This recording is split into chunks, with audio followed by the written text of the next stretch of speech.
Olá, meus caros, tudo bem? Vamos lá, corrigindo a prova FUB aí, não é isso?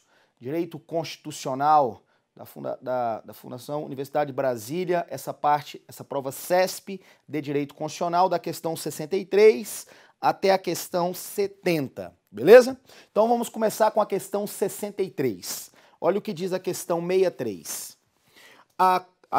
Acerca da Constituição Federal de 88, da sua classificação e dos princípios constitucionais fundamentais, julgue os itens a seguir. Olha o que diz a questão 63.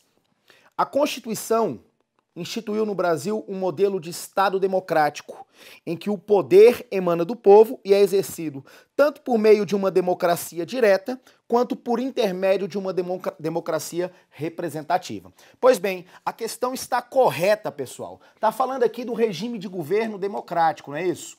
O regime democrático. Nós sabemos que o regime democrático, nós temos uma democracia direta, que é exercida diretamente pelo povo, e uma democracia indireta, por meio de representantes eleitos. E a classificação da nossa democracia, inclusive a maioria da doutrina pensa assim, é como semidireta, não é verdade? Porque em parte exercida diretamente pelo povo, né, pelo cidadão, e em parte de forma indireta por representantes eleitos. E a questão diz isso. Olha só, a Constituição instituiu, olhe para mim novamente, a Constituição instituiu no Brasil um modelo de Estado democrático em que o poder emana do povo e é exercido tanto por meio de uma democracia direta, verdade, quanto por intermédio de uma democracia representativa. Indireta, representativa, não é isso? Representantes eleitos. Então a questão 63 está correta. Vamos colocar aqui, questão 63, certa. Olha lá a questão 64. Olha o que diz a questão 64. A questão 64 vai falar: quanto à origem, a Constituição possui natureza, olha para mim, quanto à origem, a Constituição possui natureza híbrida, pois tem elementos tanto de uma Constituição outorgada em razão da ausência do exercício direto de escolha do povo sobre o novo texto constitucional, quanto de uma Constituição promulgada, por ter sido elaborada por uma Assembleia Constituinte. Entendo eu que o gabarito da questão 64 virá como incorreto. Na verdade, quanto à origem, a Constituição ela pode ser outorgada, que é a Constituição imposta, não é verdade? Aqui outorgada é o mesmo que imposta, é a Constituição que o Estado vai te impor, ou a Constituição pode ser promulgada, conhecida como democrática ou popular. Democrática.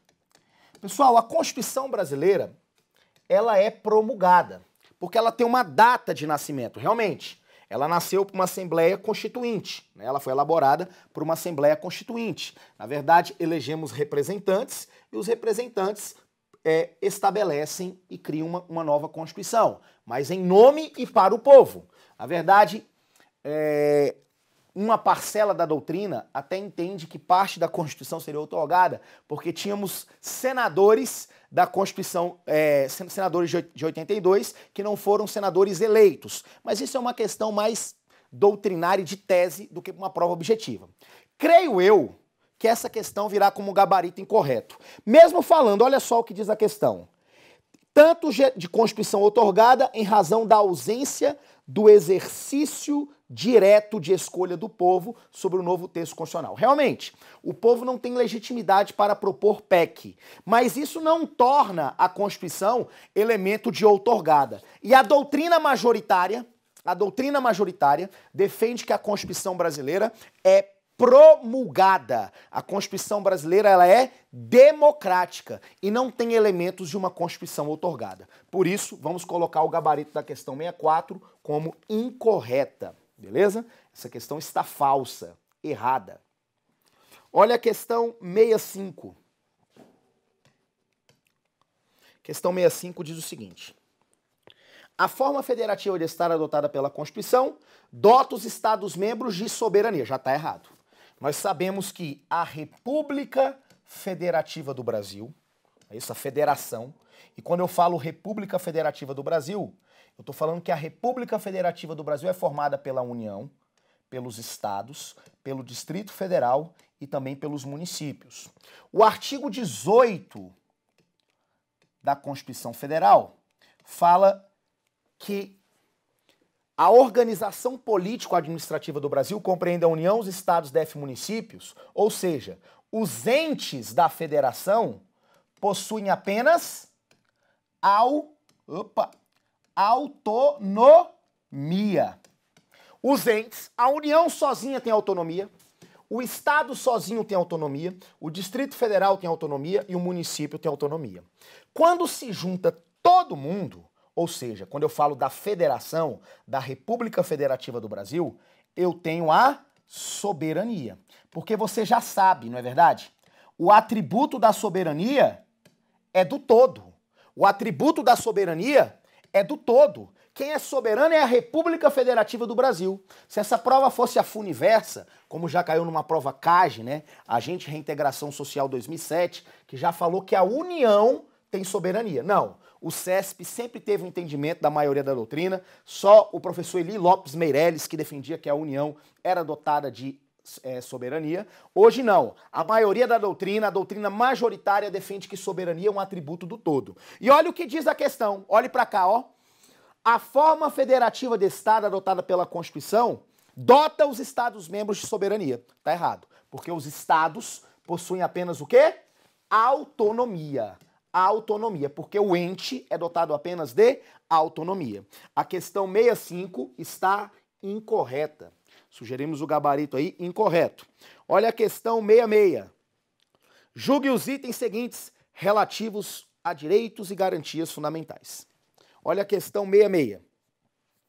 Se um estrangeiro residente no Brasil comparecer a um evento esportivo e nesse evento for preso pela polícia, por se envolver em uma briga entre torcidas adversárias, ele não terá legitimidade para impetrar habeas corpus.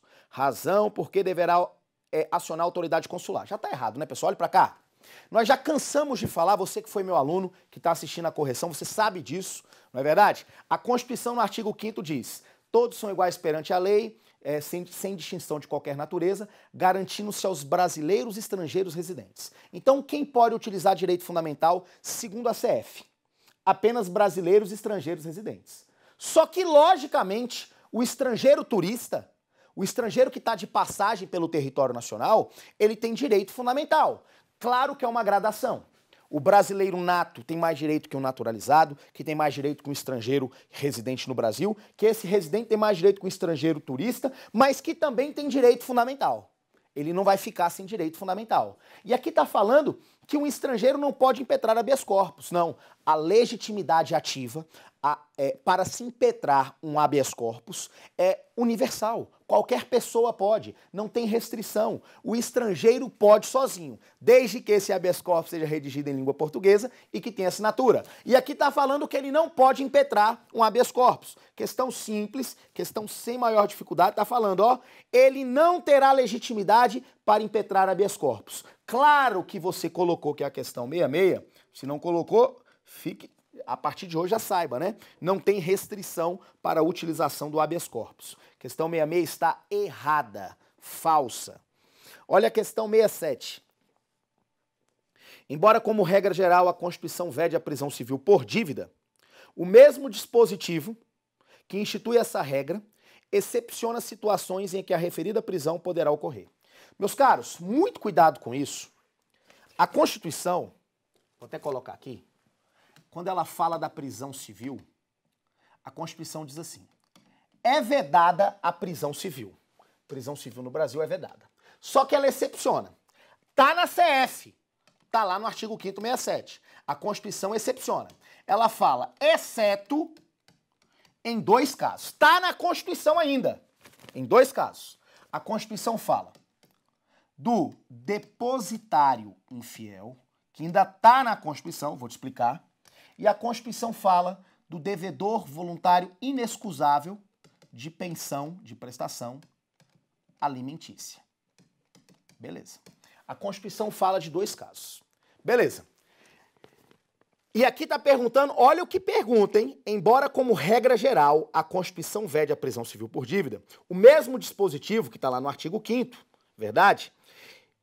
que institui essa regra excepciona situações. Excepciona. Fala do depositário infiel e também do devedor voluntário de pensão alimentícia.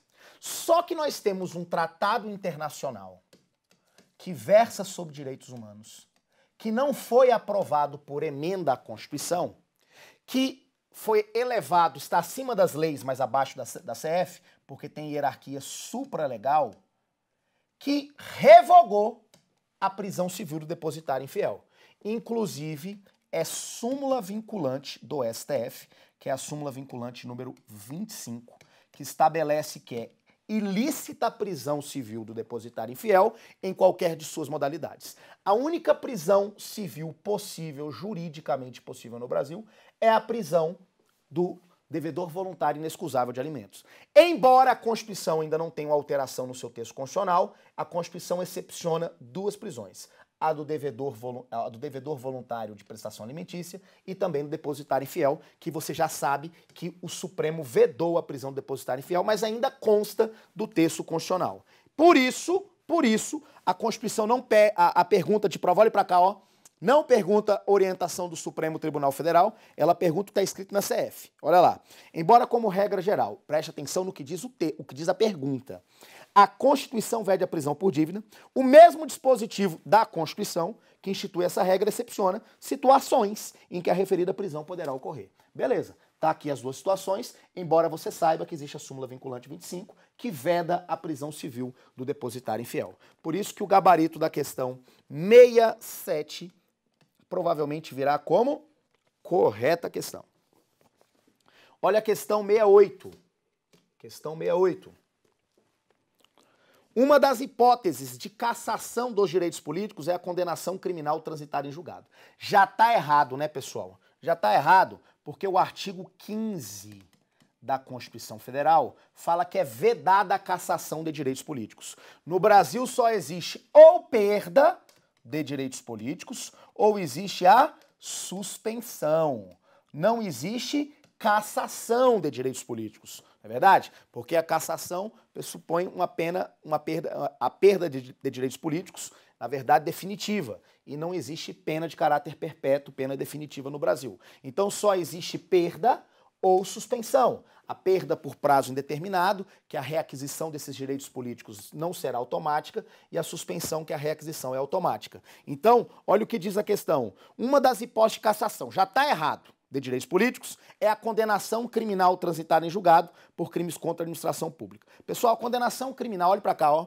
Transitada em julgado, o artigo 5º, artigo 15, inciso 3 fala: condenação criminal transitada em julgado enquanto durarem os efeitos da condenação. Se enquanto durarem os efeitos da condenação, o prazo é determinado e a requisição é automática. É um caso de suspensão, porque não existe a cassação. No Brasil é vedada a cassação de direitos políticos. Por isso que a questão 68, provavelmente o gabarito, virá como incorreto, salvo se o examinador usou drogas. Não é verdade? Como eu acho que ele não utiliza drogas, o gabarito virá como incorreto, beleza?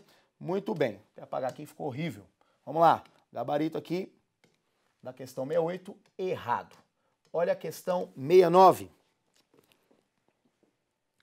Se o prefeito de determinado município realizar uma contratação com a empresa de sua esposa para aquisição de computadores por preço muito acima do mercado e sem licitação em flagrante lesão ao patrimônio público e à moralidade administrativa, qualquer cidadão poderá ajuizar a ação popular visando a anulação desse direito. Sem maiores problemas, acredito que a questão está correta, porque só o cidadão pode ajuizar, olha para cá, ó, só o cidadão pode ajuizar uma ação popular visando anular ato lesivo ao patrimônio público, à moralidade administrativa, ao meio ambiente ou ao patrimônio histórico e cultural. Então aqui, claro, o prefeito contratou a empresa da mulher, isso é imoral. Ele pode utilizar realmente de uma ação popular para proteger a moralidade administrativa e também o patrimônio público. Por isso que provavelmente também o gabarito da questão 69 será como? Correto. Colocou cidadão, né? Geralmente estaria aqui para te enganar, né? Qualquer pessoa poderá ajuizar a ação popular. Você não vai cair nisso, porque você sabe que para impetrar a ação popular é necessário que o sujeito esteja no pleno gozo dos direitos políticos, ele seja cidadão. E a Lei 4.717 pede que ele comprove essa condição de cidadão. Muito bem, então a questão 69 está incorreta. Olha a questão 70. Os direitos fundamentais de primeira geração dizem respeito aos direitos individuais, civis e políticos, que se caracterizam pela imposição de defesa e resistência contra as possíveis ingerências e abusos do Estado. Questão perfeita, nós já sabemos, você que estudou, não é verdade? Comigo lá, falamos que a primeira dimensão ou geração, na sua prova você prefere dimensão, porque geração traz a ideia que uma geração substitui a outra, aqui surgem os primeiros direitos. São os direitos civis e políticos, né? São direitos de liberdades. O indivíduo pode escolher a sua própria religião, o indivíduo pode optar por manifestar o seu pensamento. Então aqui, ó, o Estado é um Estado abstencionista. O indivíduo pede que o Estado se abstenha, ou seja, a obrigação do Estado aqui é de não fazer na primeira dimensão, surgindo a ideia de liberdade na primeira dimensão, enquanto na segunda surge a noção de igualdade, na terceira de fraternidade, até falamos que lembra, para fins didáticos, né? Lembra até o lema da Revolução Francesa, na primeira liberdade, na segunda igualdade, na terceira fraternidade. E exatamente a questão fala que a imposição de defesa são resistências de possíveis ingerências e abusos do Estado. Até aqui, por exemplo, na primeira dimensão, início do século XVII, o Estado tinha uma religião oficial e a partir das lutas pelos direitos civis e políticos, o indivíduo pôde optar pela sua própria religião ou mesmo não ter nenhuma religião. O Estado se absteve, a obrigação do Estado era de não fazer, ou seja, contra uma ingerência e contra um abuso do Estado. Por isso que provavelmente a questão 70 virá como gabarito certo, questão correta, verdadeira. Muito bem. Então vou passar também um gabarito aqui do professor Paulo Carlos Machado, de Direito Administrativo, das questões 71 até a questão 74, beleza? Vou até colocar aqui, olha lá. Questão 71, de Direito Administrativo, que é a parte de administração por Direito Administrativo e também Direito Constitucional, não é verdade? 72, 73 e 74. A questão 71 fala: um servidor público estável da Fundação Nacional de Saúde, que após concorrer ao pleito eletivo de sua cidade for investido no mandato de prefeito, terá que se afastar do cargo. Verdade. Mas poderá optar pela remuneração deste cargo. Pode sim. Pode sim. Só não poderia se fosse governador, não é verdade? Tranquilo. 72. Para os servidores públicos estáveis, uma das hipóteses da perda do cargo é a extinção desse. Não, a extinção do cargo não é uma hipótese para perda, né? Perda é sentença judicial, PAD, contenção de gastos com a administração pública e procedimento de desempenho de avaliação periódica, né? Por isso que a questão 72, provavelmente o gabarito virá como incorreto. 73. Os princípios explícitos da administração pública previstos na Constituição não se aplicam às empresas estatais, se aplica até ao terceiro setor, quanto mais às empresas estatais. A questão 73 provavelmente virá com gabarito incorreto. Por questão de soberania nacional, os estrangeiros não poderão ter acesso aos cargos públicos de caráter efetivo, mas poderão exercer funções públicas para atender a necessidade temporária de excepcional interesse público. Provavelmente o gabarito também virá como incorreto, porque podem sim, beleza? Pessoal, olhe para cá. Foi uma honra inenarrável. Espero ter contribuído aí com teus estudos e, na verdade, você tenha ido bem também na sua prova, beleza? Parte constitucional, não vi uma prova tão difícil na parte constitucional, salvo aquela questão lá, uma questão doutrinária, né? Que até um posicionamento do ministro Nelson Jobim que fala que a Constituição brasileira ser outorgada, aquela questão da classificação da Constituição quanto à origem. Não vi questões tão difíceis assim na prova, eu acho que uma prova razoavelmente tranquila. Desejo sucesso a todos, grande abraço aos alunos que estão assistindo aí, beijo para vocês, até mais, até o nosso próximo encontro, sucesso, valeu galera, até mais.